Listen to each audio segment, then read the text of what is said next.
Hello friends, எல்லாருக்கும் வணக்கம். இப்போது பிராமின்ஸ் வீட்டில் காரடியான் நோம்புன்னு ஒன்று கொண்டாடுவாங்க. அதாவது மாசினியும் பங்குனியும் கூடுற நேரத்தில் ஒரு நோன்பு செஞ்சு அதுக்கு ஒரு அடை செய்வாங்க. வெள்ளை உப்பு அடைன்னா அதான் எப்படி செய்யுதுன்னு காட்ட போகிறேன். அது நம்ம சாதா சிக்கனுக்கு செஞ்சு சாப்பிட்லாம், சூப்பராக இருக்கும். இப்போ நான் பார்த்திங்கன்னா வெள்ளை அடை, வெல்லம் போட்டு செய்கிற அடைக்கு மாவு வறுத்துட்ருக்கேன். அரிசியை 1 மணி நேரம் ஊற வச்சு அரைச்சி வறுக்கணும். அது வறுத்து சலிக்கணும். இன்றைக்கி நான் சாதாரண அரிசி மாவில், அணில் அரிசி மாவில், இடியாப்ப மாவில் தான் பண்ணுறேன். நீங்கள் இந்த மெத்தட்லேயும் பண்ணலாம். இதுக்கு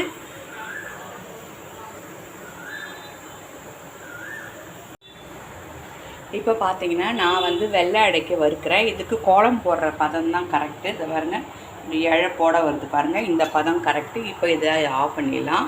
அடுத்தது உப்படைக்கு வறுத்து வச்சுருக்கேன். அதாவது இது மாவு செவக்க வேண்டாம், இது வானிலையில் வச்சதுனால செவந்திருக்கு. மாவு வாசனை வர வரைக்கும், அதாவது வெள்ளை அடைக்கு நம்ம கோலம் போகிற இழை வர அளவுக்கு வறுக்கிறோம் இல்லையா, அதை விட ஒரு 2-3 நிமிஷம் கூட வாசனை வர வரைக்கும் வறுத்திங்கன்னா வாசனையாக நல்லாயிருக்கும். இது ரெண்டுத்தையுமே இப்போ தனித்தனியாக சலித்து எடுத்துக்கணும். இப்போ பார்த்தீங்கன்னா சலிச்சிருக்கேன். இதில் கப்பி கம்மியாக தான் வந்திருக்கு. இதை அப்படியே அது மாவுலேயே சேர்த்துக்கலாம். கப்பி நிறையா வந்ததுன்னா நீங்கள் இன்னும் ஒரு தடவை மிக்சியில் அரைச்சி சேர்த்துக்கோங்க. இப்போ பார்த்தீங்கன்னா வெள்ளை அடைக்கு 1க்கு 1 தான் கணக்கு. 1 டம்ளர் மாவுனா 1 டம்ளர் வெல்லம் கணக்கு. நான் இன்றைக்கி 3 டம்ளர் போட்டிருக்கிறதுனால 3 டம்ளர் வெல்லம் போட்டிருக்கேன். இதை கொஞ்சமாக தண்ணி விட்டு கரையை விட்டு வடிகட்டிக்கலாம்.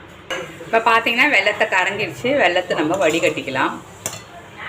இப்போ பார்த்தீங்கன்னா மாவு கலர போகிறோம். எப்படின்னா கொழக்கட்டை மாவுலாம் கலர்ற மாதிரி தான் கலர போகிறோம்.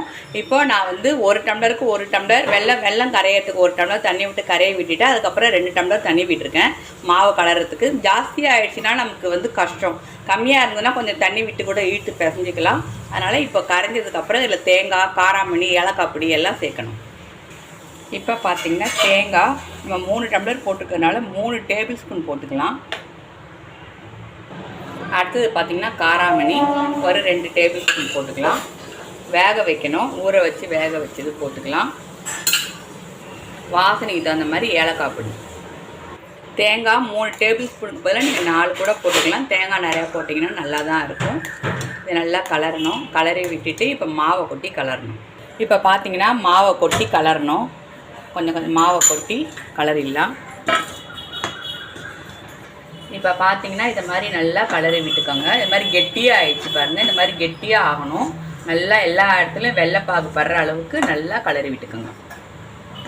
இப்போ பார்த்தீங்கன்னா உப்படைக்கு வானிலையில் ஒரு 3 டேபிள் ஸ்பூன் போல் எண்ணெய் விட்டுக்கணும். எண்ணெய் நல்லா காஞ்சதுக்கப்புறம் கடுகு,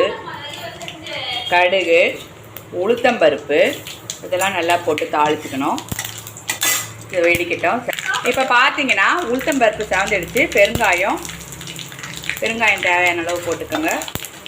அப்புறம் இங்கே பச்சை மிளகாயும் கருவேப்பிலையும் வச்சுருக்கேன், அதை போட்டுக்கலாம். இப்போ நான் 4 டம்ளர் மாவு போட்டுக்கிறதுனால 4 டம்ளர் தண்ணி விட்டுக்கிறேன். இதில் 4 டம்ளர் தண்ணி விட்டாச்சு. இதில் கருப்பு காராமணி வேக ஊற்றி வச்சுருக்கோம். அப்புறம் இந்த இதுக்கு அடைக்கு தேவையான அளவு உப்பு, அப்புறம் 4 டேபிள் ஸ்பூன் தேங்காய். இப்போ பார்த்தீங்கன்னா தண்ணி நல்லா கொதிக்குது. நம்ம எல்லா ஐட்டமும் போட்டாச்சு. அடுப்பை சின்னதாக்கிட்டு இப்போது நம்ம உப்படைக்கு வறுத்து வச்சுருக்கிற மாவை இதில் சேர்க்கணும். இப்போ பார்த்தீங்கன்னா உப்படைக்கு கொஞ்சம் தண்ணி தேவைப்பட்டது. அதனால் நான் ஒரு டம்ளர் போல் வெந்நீர் வச்சு ஊற்றிக்கிட்டேன். நம்ம இன்னும் கொஞ்சம் தேவைப்பட்டால் கூட கையால் பிசையும் போது கொஞ்சம் தண்ணி விட்டு பிசைஞ்சிக்கலாம். இப்போது வெள்ளை அடை பார்த்திங்கன்னா இட்லி தட்டில் நெய்யை தடவிட்டு இதை மாதிரி உருண்டை பிடிச்சி தட்டி அடை மாதிரி தட்டி நடுவில் ஒரு ஓட்டை போட்டு இது மாதிரி வைக்கணும். வெள்ளை அடைக்கு குக்கரில் வச்சு 6லேருந்து 7 சவுண்டு விடணும். இப்போ பார்த்தீங்கன்னா ரெடி பண்ணியாச்சு. இப்போ இதை பார்த்தீங்கன்னா இதில் ஒரு 8 சவுண்டு விட்டதுக்கப்புறம் இது நல்லா மினுமினுப்பாக நல்லா வெந்து போயிருக்கும். நான் உங்களுக்கு அதை எடுத்து காட்டுறேன் எப்படி இருக்குது. இப்போ பார்த்தீங்கன்னா கொஞ்சமாக கையில் நெய் தடவிக்குங்க. இது உப்படை, இதுக்கும் நெய் தடவி இதை மாதிரி ப்ரெஸ் பண்ணி நல்லா நடுவிடுங்க. இதுக்கு விசில் விட வேண்டாம். இது ஒரு 8 நிமிஷம் ஆவியில் இட்லி வேகிற மாதிரி வெந்தால் போதும்.